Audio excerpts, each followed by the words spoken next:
Starting scene open ಮಾಡಿದ್ರೇನೆ Jasprit ಒಂದು army training ಅಂತ ready ಆಗ್ತಿರ್ತಾನೆ. ಒಂದು ಹ್ಯಾಪಿ ಫ್ಯಾಮಿಲಿ ಫೋಟೋ ತೆಗೆಸ್ಕೊತಿರ್ತಾರೆ. ಫೋಟೋ ತೆಗೆಸ್ಕೊಂಡಾದ್ಮೇಲೆ ನಾವು 2000ಕ್ಕೆ ಬರ್ತೀವಿ. ಅಲ್ಲಿ ಜಸ್ಪ್ರೀತ್ ಮತ್ತು ಅವನ ಫ್ರೆಂಡು ಪಿಂಡ ಗನ್ ತೊಗೊಳಕ್ಕೆ ಅಂತಾನೆ ಪಾಲಿಟಿಷಿಯನ್ಸ್ ಹತ್ರ ಬರ್ತಾರೆ. UP ಪಾಲಿಟಿಷಿಯನ್ಸ್ ಆಗಿರ್ತಕ್ಕಂಥ ಆತಿಫ್ ಅಸ್ಲಾಂ ಹತ್ರ ಬರ್ತಾರೆ. MLA ಸುಖ್ವಿಂದರ್ ಸಿಂಗ್ ಅನ್ನೋಂಥನು ಅವ್ರ ಫ್ಯಾಮಿಲಿನ ಒಂದು ಲ್ಯಾಂಡ್ ಡಿಸ್ಪ್ಯೂಟ್ ವಿಷಯದಲ್ಲಿ ಅವ್ರ ತಂದೆನ ಸಾಯಿಸ್ಬಿಟ್ಟು ಅವ್ರ ತಂಗಿಗೆ 12 ಜನ ಸೇರಿಬಿಟ್ಟು ಗ್ಯಾಂಗ್ ರೇಪ್ ಮಾಡಿರ್ತಾರೆ. ಮತ್ತು ಇನ್ನೊಬ್ಬ ತಂಗಿನ ಪಂಪ್ಸೆಟ್ ಒಳಗಡೆ ಹೋಗಿ ಕೂಡಾಕಿರ್ತಾರೆ. ಅದನ್ನು ಬಿಡಿಸ್ಕೊಂಡ್ ಬರೋದಕ್ಕೆ ಅಂತಾನೆ ಜಸ್ಪ್ರೀತ್ ಗನ್ಸ್ನೆಲ್ಲ ತಗೊಂಡ್ಬಂದು ಆ MLA ಮನೆಗೆ ಹೋಗ್ಬಿಟ್ಟು ಎಲ್ಲರನ್ನ ಸಾಯಿಸಾಕ್ತಾನೆ. ನೆಕ್ಸ್ಟ್ ಅವನಿಗೆ ಕೋರ್ಟಿಗೆ ಕರ್ಕೊಂಡ್ಬರ್ತಾರೆ. ಅವನಿಗೆ ಜೀವಾವಧಿ ಶಿಕ್ಷೆ ಆಗುತ್ತೆ. ಆಮೇಲೆ 2002ಕ್ಕೆ ಬರ್ತೀವಿ. ಜಸ್ಪ್ರೀತ್ನ ಚಂಡೀಗಢ ಜೈಲಿನಿಂದ ಬೇರೆ ಜೈಲಿಗೆ ಶಿಫ್ಟ್ ಮಾಡ್ತಾ ಇರ್ತಾರೆ. ಶಿಫ್ಟ್ ಮಾಡಬೇಕಾದ್ರೆ IB ಟೀಮ್ ಅವ್ರು ಏನು ಮಾಡ್ತಾರೆ, ಜಸ್ಪ್ರೀತ್ನ ಕಿಡ್ನಾಪ್ ಮಾಡ್ತಾರೆ. ಕಿಡ್ನಾಪ್ ಒಂದು ಆಫರ್ ಕೊಡ್ತಾರೆ. ಏನಪ್ಪ ಆಫರ್ ಅಂತಂದರೆ, ನಾವು ಪ್ರತಿ ತಿಂಗಳು ನಿನ್ನ ತಾಯಿಗೆ 30,000 ಕೊಡ್ತೀವಿ, ನೀನು ನಾವು ಹೇಳ್ದಂಗೆ ಕೇಳ್ಬೇಕಂದ್ಬಿಟ್ಟು ಅವನ್ನ ಗೂಢಚಾರ ಟ್ರೈನಿಂಗ್ ಕೊಡ್ತಾರೆ. ಗೂಢಚಾರ ಟ್ರೈನಿಂಗ್ ಕೊಟ್ಬಿಟ್ಟು ಅವನ್ನ ಪಾಕಿಸ್ತಾನಕ್ಕೆ ಕಳ್ಸೋಕೆ ತಯಾರು ಮಾಡ್ತಾರೆ. ಅಲ್ಲಿಂದ ನಾವು 2004ಕ್ಕೆ ಬರ್ತೀವಿ. ಟ್ರೈನಿಂಗ್ ಅಕಾಡೆಮಿನಲ್ಲಿ ಜಸ್ಪ್ರೀತ್ಗೆ ಅಜಯ್ ಸಾನಿಯಲ್ ಪಾಸ್ಪೋರ್ಟ್ ಕೊಡ್ತಾನೆ. ಅಲ್ಲಿಂದ ಅವನ್ನ ಕಾಬೂಲಿಗೆ ಕಳಿಸ್ತಾರೆ. ಕಾಬೂಲಿಂದ ಅವನಿಗೆ ಒಂದು ಮೆಸೇಜ್ ಸಿಗುತ್ತೆ. ಅದೇನಪ್ಪ ಅಂತಂದರೆ, ಲಯಾರಿಗೆ ಹೋಗ್ಬೇಕಂತ. ಲಯಾರಿ ಅದು ಒಂದು ಕೋಟ್ ಇರುತ್ತೆ ಗೊತ್ತಾ, ಡಾರ್ಲಿಂಗ್ ಅಂತ ಒಂದು ರಿಂಗ್ ಇದೆಯಲ್ಲ, ಸೊ ಅದೇ ಇರುತ್ತೆ. ಅಲ್ಲಿಂದ ಅವನಿಗೆ ಲಯಾರಿಗೆ ಹೋಗ್ಬೇಕಂತ ಇನ್ಫಾರ್ಮೇಶನ್ ಸಿಗುತ್ತೆ. ಆಗ ಅವನು ತನ್ನ ಫ್ಯಾಮಿಲಿ ಫೋಟೋನ ಸುಟ್ಬಿಟ್ಟು ಹಮ್ಜಾ ಆಗಿ ಬದಲಾಗ್ತಾನೆ. ಈ ಸ್ಟೋರಿನ ಅವನು ಟೀ ಕುಡಿತಾ ಹೇಳ್ತಾ ಇರ್ತಾನೆ. ಸೀನ್ ನೋಡಿದ್ರೆ ರೇಮನ್ ಸತ್ತಿರೋ ಸೀನ್ ತೋರಿಸ್ತಾರೆ. ರೇಮನ್ನ SP ಅಸ್ಲಾಂ ಸಾಯಿಸಿದಾನೆ ಅಂತ ಅಂದ್ಬಿಟ್ಟು ಉಜೇರ್ ಅನ್ಕೊಂಡಿರ್ತಾನೆ. ಬಟ್ ಅದನ್ನು ಸಾಯಿಸಿದ ಅರ್ಷದ್ ಪಪ್ಪು ಅಂತ ಹಮ್ಜಾ ನಂಬಿಸ್ತಾನೆ. ಅವನ ಗ್ಯಾಂಗಲ್ಲಿ ಇರ್ತಕ್ಕಂಥ ರಿಜ್ವಾನ್ನ ಇವ್ರ ಗ್ಯಾಂಗಿಗೆ ಸೇರಿಸ್ಕೋತಾರೆ. ಈ ಮ್ಯಾಟ್ರ್ ಗೊತ್ತಾದ್ಮೇಲೆ ಬಲೋಚ್ಗೆ ಮತ್ತೆ ಪಠಾಣ್ಗಳಿಗೆ ದೊಡ್ಡ ಗ್ಯಾಂಗ್ ವಾರ್ ಆಗುತ್ತೆ. ಇನ್ನೊಂದ್ ಕಡೆ LTF ಮತ್ತೆ ಪಠಾಣ್ ನಡುವೆ ದೊಡ್ಡ ಗ್ಯಾಂಗ್ ವಾರ್ ಆಗುತ್ತೆ. ಪಠಾಣ್ ಕಡೆಯವ್ರು ಎಲ್ಲರೂ ಸತ್ತೋಗ್ತಾರೆ. ಅರ್ಷದ್ ಪಪ್ಪು ಅಂಡರ್ಗ್ರೌಂಡ್ ಆಗ್ಬೇಕಂತ ಅಂದ್ಬಿಟ್ಟು ಜಮೀಲ್ನ ಹೆಲ್ಪ್ ಕೇಳ್ತಾನೆ. ಜಮೀಲ್ ಅವ್ರ ಗಾಡಿ ಕಳಿಸ್ಬಿಟ್ಟು ಅವ್ರ ಫ್ಯಾಕ್ಟ್ರಿಗೆ ಕರೆಸ್ಕೊತಾನೆ. ಬಟ್ ಆಲ್ರೆಡಿ ಫ್ಯಾಕ್ಟ್ರಿನಲ್ಲಿ ಬಲೋಚ್ ಅವ್ರು ಇರ್ತಾರೆ. ಅಲ್ಲಿ ಅರ್ಷದ್ ಪಪ್ಪನ ಸಾಯಿಸ್ತಾರೆ. ಅರ್ಷದ್ ಪಪ್ಪನ ಸಾಯಿಸ್ಬಿಟ್ಟು ಅವನ ತಲೆನ ಮಾರ್ಕೆಟಲ್ಲಿ ತಗೊಂಡೋಗ್ಬಿಟ್ಟು ಫುಟ್ಬಾಲ್ ಥರ ಆಡ್ತಾರೆ. ಎಲ್ಲಿ ನೋಡಿದ್ರು ಬರೀ ಇದೇ ಸುದ್ದಿ ಆಗಿರುತ್ತೆ. ಇದನ್ನ ಹಮ್ಜಾ ರೆಕಾರ್ಡ್ ಮಾಡಿಬಿಟ್ಟು ಎಲ್ಲ ಕಡೆ ಸ್ಪ್ರೆಡ್ ಮಾಡಿರ್ತಾರೆ. ಎಲೆಕ್ಷನ್ ಟೈಮ್ ಬೇರೆ ಹತ್ರ ಇರುತ್ತೆ. ದೊಡ್ಡವರು ಎಲ್ಲ ಕೂತ್ಬಿಟ್ಟು ಮಾತಾಡ್ತಿರ್ತಾರೆ.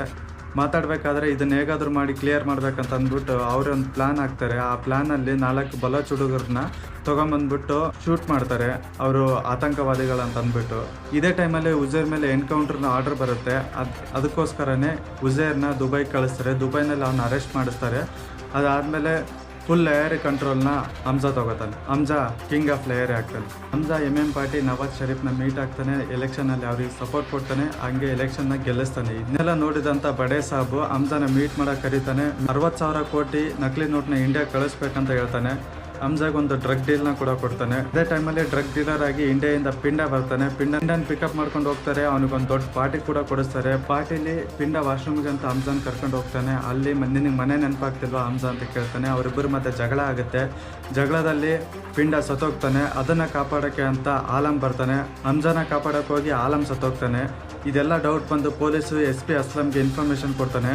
ಈ ಇನ್ಫಾರ್ಮೇಷನ್ನ ಯಾಲಿನ ಹುಟ್ಟ ಕೇಳ್ತಾಳೆ. ಕೇಳ್ಕೊಂಡ್ಮೇಲೆ ಹಮ್ಜಾ ಮೇಲೆ ಡೌಟ್ ಬಂದು ಮನೆ ಸರ್ಚ್ ಮಾಡಬೇಕಾದ್ರೆ ಯಾಲಿನಾಗೆ ಒಂದು ಬುಕ್ ಸಿಗುತ್ತೆ. ಆ ಬುಕ್ಕಲ್ಲೆಲ್ಲ ಡೀಟೇಲ್ಸ್ ಇರುತ್ತೆ. ಆಗ ಅವಳಿಗೆ ಇವನು ಸ್ಪೈ ಅಂತ ಗೊತ್ತಾಗುತ್ತೆ. SP ಅಸ್ಲಾಂ ಹಮ್ಜಾ ಮೇಲೆ ಒಂದು ಕಣ್ಣಿಟ್ಟಿರಂತೆ ಪೊಲೀಸ್ಗೆ ಹೇಳ್ತಾನೆ. ಪೊಲೀಸ್ ಎಲ್ಲ ಇನ್ವೆಸ್ಟಿಗೇಷನ್ ಮಾಡಿ ಕೊನೆಗೆ ಯಾಲಿನ ಹತ್ರ ಇಂದ ಹಮ್ಜಾ ಸ್ಪೈ ಅಂತ ತಿಳ್ಕೊತಾನೆ. SP ಅಸ್ಲಾಂ ಹಮ್ಜಾನ ಅರೆಸ್ಟ್ ಮಾಡೋಕ್ಕಂತ ಬರ್ತಿರ್ಬೇಕಾದ್ರೆ ಒಂದು RDX ಬಾಂಬ್ ಇರ್ತಕ್ಕಂಥ ಕಾರ್ ಬಂದ್ಬಿಟ್ಟು SP ಅಸ್ಲಾಮಿಗೆ ಗುದ್ಬಿಟ್ಟು SP ಅಸ್ಲಾಂ ಅಲ್ಲೇ ಸತ್ತೋಗ್ತಾನೆ. ಇದೇ ಟೈಮ್ನಲ್ಲಿ ಉಜೇರ್ಗೆ 12 ವರ್ಷ ಜೈಲು ಶಿಕ್ಷೆ ಆಗುತ್ತೆ. ಹಮ್ಜಾ ದುಬೈಗೆ ಹೋಗ್ತಾನೆ. ದುಬೈನಲ್ಲಿ ಅಜಯ್ ಸಾನೆಲ್ಲ ಮೀಟ್ ಆಗ್ತಾನೆ. ಡೂಪ್ಲಿಕೇಟ್ ನೋಟ್ ಬಗ್ಗೆ ಇನ್ಫಾರ್ಮೇಷನ್ ಕೊಡ್ತಾನೆ. ಆಗ ಡಿಮಾನಿಟೈಸೇಷನ್ ಮಾಡಿಸ್ತಾರೆ. ಡಿಮಾನಿಟೈಸೇಷನ್ ಆದಮೇಲೆ ಜಾವೇದ್ ಕನಾನಿ ಹಮ್ಜಾ ಕಾಲ್ ಮಾಡಿಬಿಟ್ಟು ಫ್ಯಾಕ್ಟ್ರಿಗೆ ಬರೋಕ್ಕೆ ಹೇಳ್ತಾನೆ. ಆ ಟೈಮಲ್ಲಿ ಹಮ್ಜಾ ಕನಾನಿನ ಸಾಯಿಸ್ತಾನೆ. ಪಾಕಿಸ್ತಾನದಲ್ಲಿರ್ತಕ್ಕಂಥ ಎಲ್ಲರೂ ಸಾಯಿಸ್ತಾ ಬರ್ತಾನೆ. ಆಮೇಲೆ ಈ ಕಡೆ ಹಮ್ಜಾ ಶೀರಾನಿನ ಮೀಟ್ ಆಗಿಬಿಟ್ಟು ಎಲ್ಲ ಪ್ಲಾನ್ ಮಾಡ್ಕೊಂಡಿರ್ತಾನೆ. ಗನ್ ಡೆಲಿವರಿ ಮಾಡೋಕ್ಕಂತ ಮೇಜರ್ ಇಕ್ಬಾಲ್ ಹತ್ರ ಬರ್ತಾನೆ. ಅವನಿಗೆ ಆಲ್ರೆಡಿ ಗೊತ್ತಾಗಿರುತ್ತೆ ಇವನಿಗೆ ಇನ್ಫಾರ್ಮೇಷನ್ ಗೊತ್ತಾಗಿದೆ ಅಂತಂದ್ಬಿಟ್ಟು. ಈ ಕಡೆ ಶೀರಾನಿ ಸಪೋರ್ಟಿಂದ ಮೇಜರ್ ಇಕ್ಬಾಲ್ನ ಕೂಡ ಸಾಯಿಸ್ತಾನೆ. ಮೇಜರ್ ಇಕ್ಬಾಲ್ನ ಸಾಯಿಸಿದಾದ್ಮೇಲೆ ಪೊಲೀಸರು ಹಮ್ಜಾನ ಅರೆಸ್ಟ್ ಮಾಡ್ತಾರೆ. ಒಂದು ರೂಮಲ್ಲಿ ಕರ್ಕೊಂಡೋಗಿ ತುಂಬ ಹೊಡಿತಾ ಇರ್ತಾರೆ, ಟಾರ್ಚರ್ ಮಾಡ್ತಾ ಇರ್ತಾರೆ. ಅಜಯ್ ಸಾನಿಯಲ್ ಪಾಕಿಸ್ತಾನಕ್ಕೆ ಕಾಲ್ ಮಾಡ್ತಾನೆ. ಕಾಲ್ ಮಾಡಿಬಿಟ್ಟು ಹಮ್ಜಾನ ಬಿಡಕ್ಕೆ ಹೇಳ್ತಾನೆ. ಈ ಕೇಸ್ ಬಿಟ್ಟಿಲ್ಲ ಅಂದರೆ ನಿಮ್ಮ ವಿಡಿಯೋ ವೈರಲ್ ಮಾಡ್ತೇನೆ ಅಂತಂತಾನೆ. ಅದೇ ಟೈಮಲ್ಲಿ ಹಮ್ಜಾನ ಬಿಟ್ಬಿಟ್ಟು ಕಳಿಸ್ತಾರೆ. ಆಗ ಹಮ್ಜಾಗೆ ಹೆಲ್ಪ್ ಮಾಡೋಕ್ಕೆ ಅಂತ ಇನ್ನೊಬ್ಬ ಸ್ಪೈ ಬರ್ತಾನೆ. ಅದು ಯಾರತ್ತು ನಿಮ್ಗೆ ಆಲ್ರೆಡಿ ಗೊತ್ತಿದೆ. ಹಮ್ಜಾನ ಇಂಡಿಯಾಗೆ ಕರ್ಕೊಂಡ್ಬರ್ತಾರೆ.